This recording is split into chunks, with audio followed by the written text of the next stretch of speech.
Today I'm going to show you how to use text-based editing in Riverside. So let's say that you are editing this video in Riverside and you don't want to go ahead, click on everything and do everything manually. You want to make edits text-based.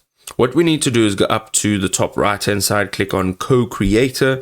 This is your AI-powered chatbot, your co-creator, your director.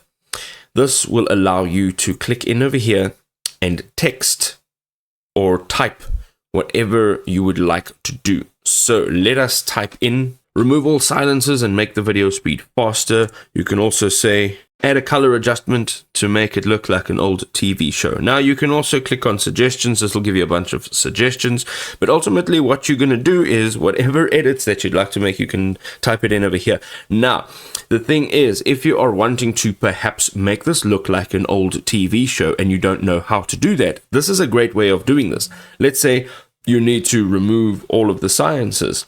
Removing them all manually would require you to go through, listen to it, stop, pause when there's a silence, cut it, get to the end of the silence, cut it, delete it. It's very time consuming. So what we need to do here, see here it says you can review your actions that have been taken. That's this one over here. Fantastic. It's also showing you where they actually are. So whatever suggestions you have or whatever edits you need to make, go ahead, type it in over here and make your edits.